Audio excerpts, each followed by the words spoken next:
여러분 안녕 주무셨습니까? 참 좋은 아침입니다. 우리 2014년 8월 27일 수요일 말씀으로 드리는 오늘의 번제 함께 합니다.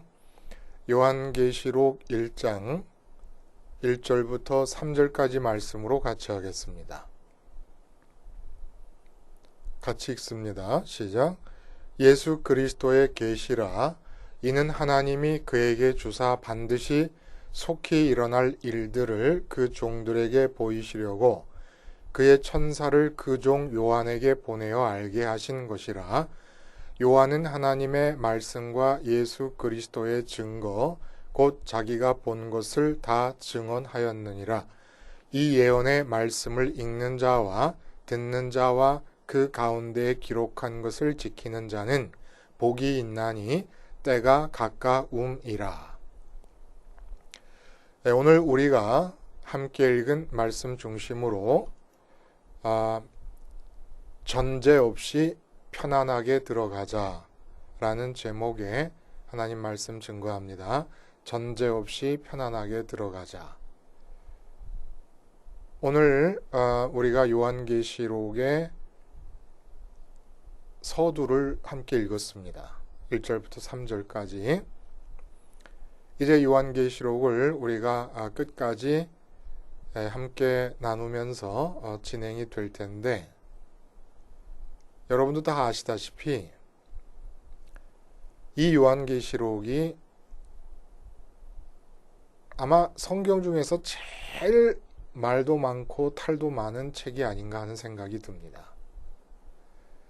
모든 이단이 많은 경우에 그 이단들의 사상의 핵심의 뿌리를 바로 이 요한계시록에 두고 있는 경우가 많이 있어요.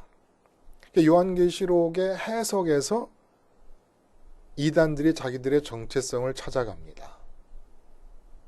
근데 그도 그럴 것이, 이 요한계시록이라는 것은 그 사용되는 언어 자체가 누가 들어서 이게 절대적으로 옳다라고 주장하는 것이 거의 불가능해 보이는 그런 책이기 때문에 이단들이 그걸 들고 나오기가 아주 편한 것이지요. 그러니까 누구에게나 명약관하하게 진리됨의 기준이 드러날 수 있는 그런 언어들이 아니라는 거예요. 그게 어려워요. 그래서 다른 책들과는 다르게 특별히 요한계시록에 대한 연구서들을 보면 전부 동일하게 요한계시록을 어떻게 해석할 것이냐라고 하는 것에 대해서 이제까지 교회사 속에서 취해졌던 몇 가지 방법론들을 다 소개하고 있습니다. 요한계시록을 어떻게 해석해 들어갈 거냐. 그게 소위 과거적 해석법, 역사적 해석법, 미래적 해석법, 영적 해석법, 이렇게 되어 있습니다. 그게 어렵죠. 예? 이렇게 해석한다고 하는 것이 어떤 것을 의미하는가를 알고 그 해석이 적용되고 있는 상황, 구절 구절마다 어떻게 적용되고 있는가를 다 알고, 그래야 요한계시록을 올바르게 해석할 수 있는 위치에 서 있을 것처럼 얘기를 합니다.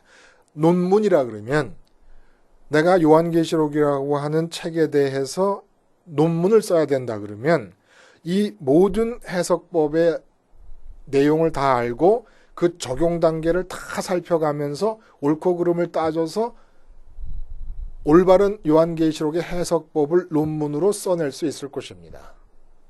사실은 요한계시록은 그런 책은 아니잖아요.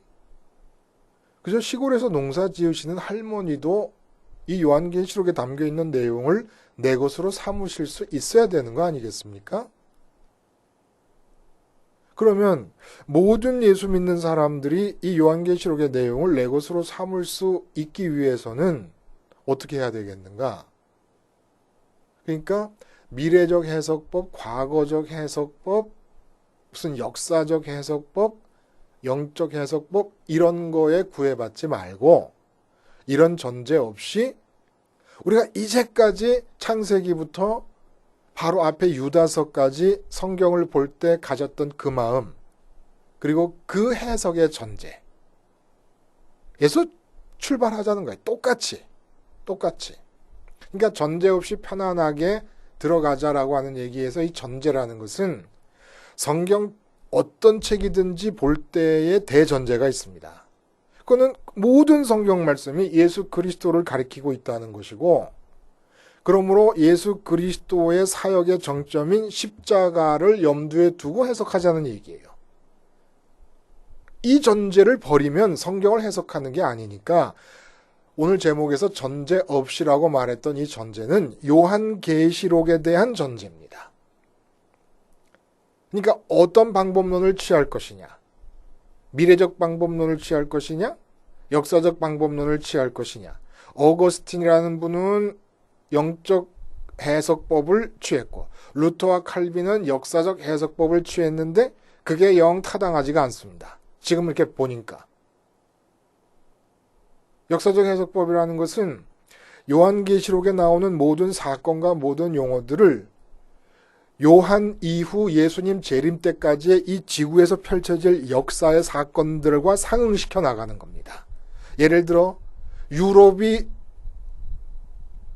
공동체를 이루었다. 그러면 이 유럽 공동체를 이루었다는 것은 요한계시록의 어떤 부분에 해당되는 것이냐. 이것이 바로 적그리스도의 출현을 말하는 것이냐. 이런 식으로 매치시켜 나가는데 이건 그 불가능한 얘기입니다. 그렇게 한다는 것은. 하여간 이 미래적 해석법은 또 예수님의 재림을 전후해서 일어날 일들에 대한 이야기를 해주고 있는 것이다. 이게 가장 보편적으로 많이 받아들여지고 있는 해석법입니다. 과거적 해석법은 이미 일어난 일들에 대한 것을 보여주고 있다. 그러니까 요한 사도가 반모섬에서 유배 가가지고 이 계시를 봤는데 그 요한 사도가 살던 시점을 전후해가지고 일어난 사건들에 대한 기록을 보여주고 있다. 뭐 이런 식으로. 그리고 영적 해석법이라는 것은 그리스도를 믿으면서 살아가는 우리 사람들의 삶 속에서의 영적 원리를 얘기해주고 있다. 시대를 막론해서 누구에게나 적용될 수 있는 영적 원리를 말해주고 있다. 이렇게 해석합니다. 또 이거 다 점검할 수도 없고 어느 게 맞느냐 틀리느냐 우리가 또 다른 사람이 뭐 이 방법을 택한다고 그래서 우리가 그 방법을 택하고 뭐 그래야 될 것도 아니지 않습니까? 그럼 어떻게 해야 되느냐? 그냥 어느 성경과 똑같이 출발하는 겁니다. 편안하게. 우리는 그냥 예수 그리스도 하나 붙잡고 그분의 사역의 정점인 십자가 사건과 부활과 승천 사건을 염두에 두면서 이 요한계시록을 읽어가는 거예요. 그냥. 그러니까 요한계시록에 대한 연구서에 대해서 무지한 상태로 오직 기도하는 마음으로 성령께서 우리에게 문자 속에 들어있는 요한 사도에게 계시해 주실 때에 그 같은 성령께서 우리에게 그 의미를 열어주시기를 무릎 꿇고 기도하면서 그냥 한 절 한 절 짚어나가는 거지요. 이렇게 해석해야 된다, 저렇게 해석해야 된다, 이런 존재 갖지 말자는 얘기예요. 그냥 똑같은 책으로 생각하고 나가보자는 얘기입니다. 그래서 오늘 1절부터 3절까지 읽었어요. 그러면 1절부터 3절까지 읽었는데 여기에서는 그러면 편안하게 전제 없이 들어가면 어떤 내용들이 우리를 기다리고 있을까요? 먼저 예수 그리스도의 계시라 하고 얘기가 나옵니다. 예수 그리스도의 계시라. 그러니까 예수 그리스도의 계시라고 하는 말은 예수 그리스도께서 드러내 주시는 계시다 라는 얘기입니다. 근데 계시는 뭡니까? 감추어져 있던 것들을 드러내는 겁니다. 감추어져 있다는 것은 지금 있는 거예요. 있는 거를 드러내 주는 거죠. 그럼 어디에 있다는 얘기입니까? 그 있는 것이라고 하는 내용이 드러나지는데 드러나게 되는 그 내용들이 바로 속히 일어날 일들이에요. 그러니까 있기는 있어요. 근데 속히 아직 일어나지 않았습니다. 일어날 겁니다. 근데 일어나지 않은 일이 있어요. 그러니까 드러낸다는 얘기예요. 드러내 보여준다는 얘기가 가능한 거지요. 어디 있다는 얘기입니까? 하나님 안에 있다는 얘기예요. 하나님의 계획 속에 있다는 얘기입니다. 그래서 이 예수 그리스도께서 드러내 주시지만 2절에 보면은 하나님의 말씀과 예수 그리스도의 증거라고 얘기해요. 하나님의 말씀과 예수 그리스도의 증거라는 무슨 얘기입니까? 하나님 안에 있는 하나님의 생각과 계획들이 예수님 안으로 전달이 돼서 그 예수님께서 그리스도 되신 분께서 우리에게 전달되도록 중간에 요한을 세워가지고 그 계시들을 집어넣어줘서 우리에게 오게 됐다 이런 얘기지요. 그러니까 하나님 안에 있는 생각과 계획은 자기합수표와 같이 현금과 동일하게 쓰여지는 자기합수표와 같이 비록 이 땅에서 일어나지 않고 있는 거지만 하나님의 계획과 생각이 있다 그러면 그것은 일어나게 되는 겁니다. 반드시 속히 일어난다는 얘기를 그래서 하는 것이죠. 자, 그래서 예수님께서 우리들에게 하나님 안에 있는 계획이 어떤 것인가를 드러내 보여주시는데 그 일들의 내용이 뭐냐면 그 종들에게 보여주신다 이렇게 얘기했어요. 종들에게 보여주신다. 이 얘기는 우리가 극장에 가서 영화를 관람하듯이 그렇게 앞으로 일어날 일들을 그냥 구경할 수 있도록 드러내 주신다는 얘기가 아닙니다. 종들에게 계시해 주신다는 얘기는 그 종들과 연관이 되어 있는 일들이라 이런 뜻이에요. 관련성이 있다는 얘기입니다. 그러면 예수 그리스도께서 당신의 종들에게 일어날 일들을 계시해 주신다 이렇게 얘기할 수 있다 그러면 도대체 종들은 뭐 하는 사람들입니까? 예수 그리스도의 종이라는 게 뭐예요? 왜 예수 그리스도를 믿는 사람이라 그러지 않고 그 다음 부분에 나오는 식으로 교회가 나오지 않습니까? 성도라 그러지 않고 교인이라고 그러지도 않고 왜 종이라고 그랬을까요? 종이 어떤 존재입니까? 예를 들면 제가 어렸을 때의 기억으로 식모 누나가 있었잖아요, 집에. 식모 누나가 저녁 때가 돼서 저녁을 준비하려고 그러면 적어도 식사를 준비하는 일에 있어서는 종의 위치에 서는 겁니다. 식모 누나를 옛날에 사도 요한 시대 때의 종처럼 그렇게 어머니가 생각하고 관계하지 않았어요. 한 가족처럼 생각을 했지만은 밥을 짓는 일에 있어서는 그때 사도 요한 때의 종과 똑같은 거예요. 어떻게 나타나느냐? 저녁 때가 됐습니다. 반찬을 뭘 할까요? 아, 그래? 오늘은 가지찜을 한번 해보자. 가게 가서 가지를 사오너라. 가지를 사왔어요. 가지를 사갖고 와서 가지를 사왔습니다. 어떻게 할까요? 가지를 씻어라. 씻습니다. 씻었습니다. 가지를 토막을 내라. 4토막, 3토막 토막을 내고 오이 소백이 담글 때처럼 십자로 거가지고 소금에 잠깐 절여놔라. 그냥 모든 절차를 시키는 대로 하는 거고 그 다음에 그걸 기억하고 있으면 그 주인이 시켰던 그것대로 또 행동을 하는 겁니다. 이게 바로 종입니다. 이 얘기를 왜 하게 됐느냐?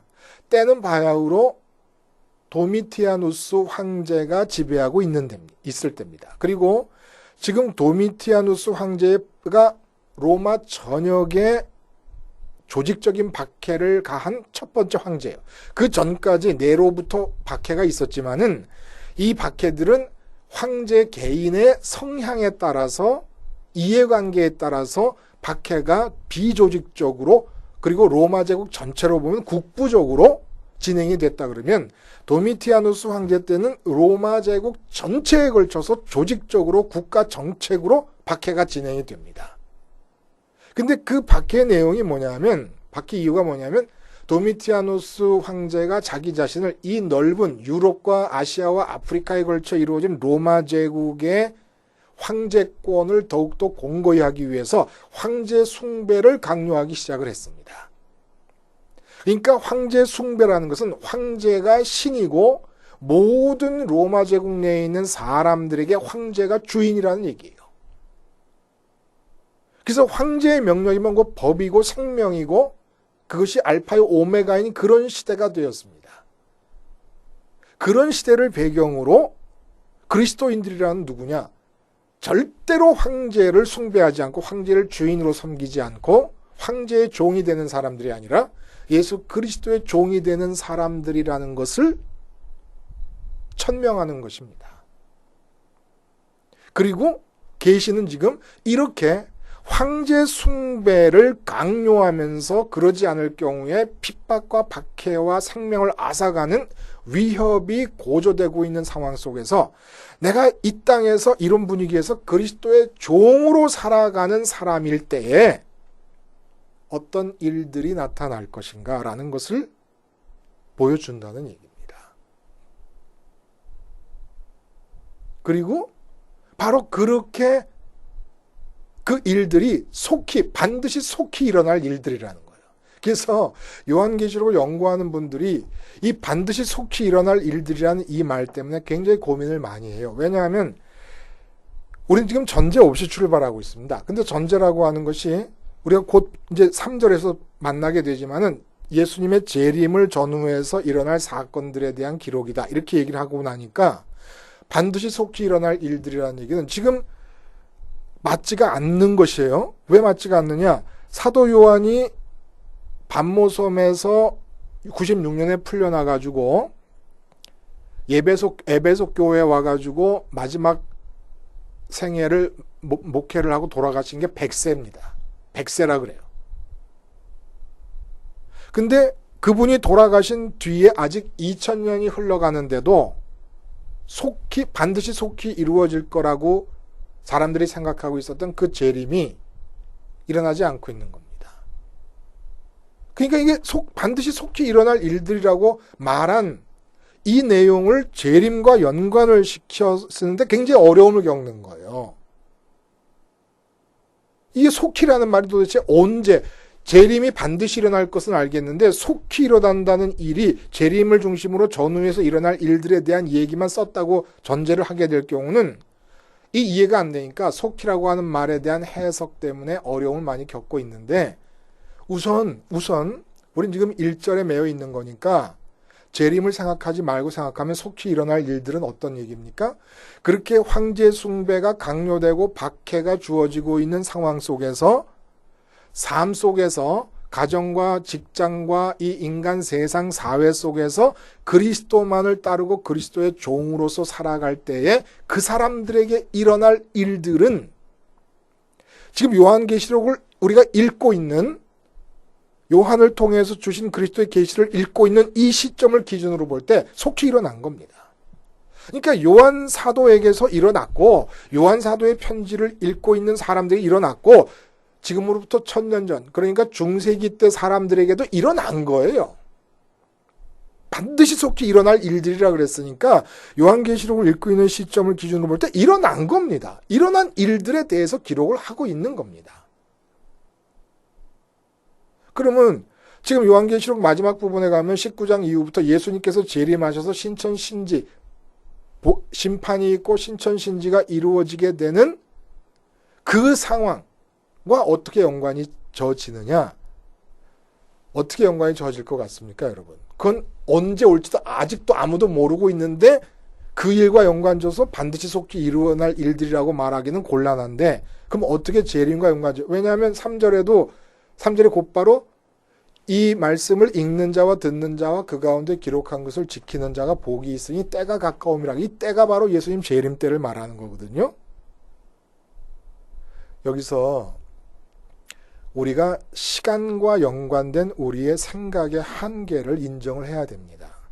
무슨 뜻이냐 하면 제가 그런 경험을 말씀을 드렸어요. 수술을 받는데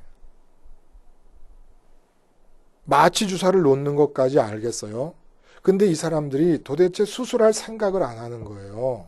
마취 전문의가 와가지고 마취 주사를 이 뒤에 뼈 쪽에 척추 쪽으로 주사를 놓는데 근데 주사만 놓고 있지 아무도 수술할 생각을 안 하고 계속 간호원들이 뭐라고 떠들고 그러고 있는 겁니다. 뭐라고 그러냐면 꼬집어봐 뭐 이러면서 꼬집으면은 아파요 안 아파요 그러고 그 물어보고는 수술을 안 하고 있는 거예요.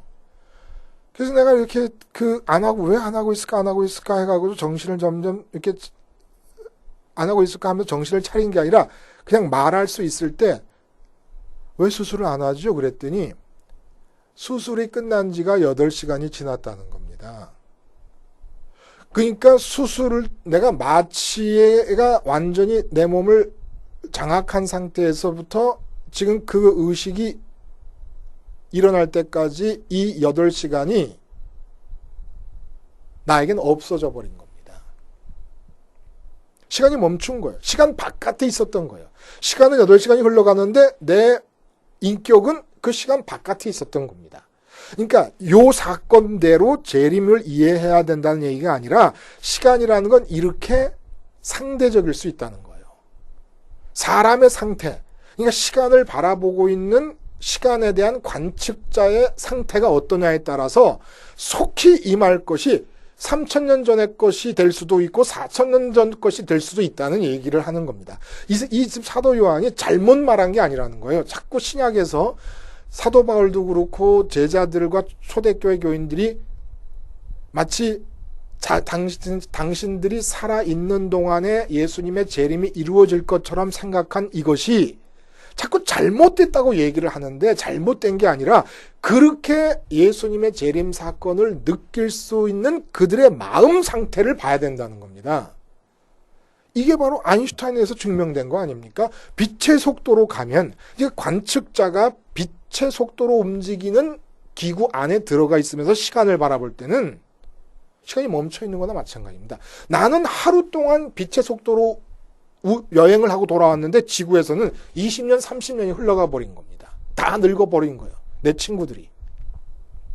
그러니까 시간을 이해하는 우리의 관념 자체가 상대성 이론이 이 아인슈타인에서 만들어지기 전에 사도 요한은 이미 시간의 상대성을 계시를 통해서 성령을 통하여 하늘이라는 차원과 마음이 오고 가는 교통을 하면서 시간의 상대성을 느끼고 있었던 겁니다. 잘못됐다는 얘기가 아니에요. 재림을 속히 이루어지는 일로 봤다고 해도, 그러니까 속히 이루어질 일들 속에는 개인적인 차원의 얘기들이 있어요. 왜냐하면 오늘 본문에 뭐라고 얘기합니까? 종들에게 보여주신 거라는 말도 개인적인 차원을 포함하고 있고, 그리고 마지막 3절에 그 가운데 기록한 것을 지키는 자는 복이 있나니, 개인적인 차원의 얘기를 하고 있는 겁니다. 그러니까 나 개인에게 주시는 말씀이면서 동시에 때가 가까움이라는 말씀하신 것은 예수님의 재림을 얘기하는데, 예수님의 재림은 우주적인 사건이 되는 거예요. 그러니까 우주적인 역사적 지평에서 일어날 일들도 포함하고 있고 내 개인에게 일어날 일들도 포함하고 있다 이겁니다. 전제되어지는 무슨 4가지 해석 방법을 취할 필요 없이 그냥 이 말씀만 들여다보면 우리가 알 수 있는 것은 나 개인에게 주시는 메시지, 그러니까 나 개인에게서 일어날 일들, 어떨 때 내가 삶에서, 요즘은 도미티아누스 황제를 대신하는 것들이 뭐가 있습니까? 돈이 있어요, 돈. 돈이 주인이 돼가지고 돈을 위해서, 돈에 의해서 우리가 움직여가고 있는 거 아닙니까? 돈의 종이 돼가지고 어떻게 돈을 섬길 건가를 생각하며 살아가고 있지 않습니까? 그것이 뭐 자식일 수도 있고, 그렇게 이 땅에서 우리의 마음을 뺏어가는 주인들이 등장할 때에 그런 것들의 마음을 뺏기지 않고 그리스도를 통해서 하나님만을 섬기고 마음을 하나님께만 드리는 그리스도의 종이 될 때, 그리스도를 따라서 그리스도와 똑같이 하나님께 마음을 드리는 그런 그리스도의 종이 될 때에 일어날 일들도 얘기하고 있고, 그 다음에 때가 가까움이라고 하는 얘기는 무슨 얘기냐? 그렇게 해서 내가 개인적으로 지켜나가야 될 일들이 있는데, 그런 일들이 일어나는 과정 중에 때가 가까움이라는 얘기는 내가 지금 그리스도의 종으로서 하는 모든 행동들은 그 참 의미가 다 예수님이 재림 때에 다 의미가 드러난다는 얘기입니다. 그건 거꾸로 얘기하면 어떤 얘기냐면, 예수님과 관계없이 하는 모든 행동들도 다 예수님 재림 때 그 의미가 드러나서 심판을 받게 될 거라는 얘기죠. 예를 들어서 사업하는 사람이 돈을 많이 벌었습니다. 예수님을 안 믿는 사람인데. 예수님을 안 믿으면서 돈을 많이 벌어가지고 사람들이 와가지고 어떻게 돈을 많이 벌었습니까? 하도 물으니까 책을 썼습니다. 자기계발서로 분류되는 책을 하나 썼습니다. 이렇게 하면 돈을 많이 벌 것이다. 성공한 사람으로 추앙을 받습니다. 그러나 성공한 사람으로 추앙을 받고 있고 돈을 많이 번 이 사건은 그 의미가 진짜 성공이냐 아니냐는 것이 예수님 재림 때에 판가름 날 거라는 얘기를 해주는 겁니다. 그러니까 그리스도의 종이 돼서 이 땅을 살아가는 행동을 하지 않으면 모든 것이 예수님 재림 때 다 헛된 것으로 판명이 될 테니까 정신 차려서 그리스도의 종으로서 이 땅에서 살아가는데 도미티아누스 황제처럼 내 마음의 주인이 되기 위해서 끝없이 내게 다가오는 수많은 도미티아누스 황제들이 있는 이 가운데 오직 그리스도의 종이 돼가지고 마음을 십자가와 부활과 승천을 따라서 하나님께만 드리려고 할 때 일어나는 일들이 이런 일들이니까 정신 차려서 다 깨닫고 이해하고 받아들이면서 그 길을 곧바로 가라. 왜 그러냐? 핍박을 하고 죽게 돼요. 그리고 우리 시대에는 돈이 보통 중요한 문제가 아닌 거로 대두가 됩니다. 그래서 돈 때문에 사실 핍박을 받는 거예요. 어떻게 핍박받습니까?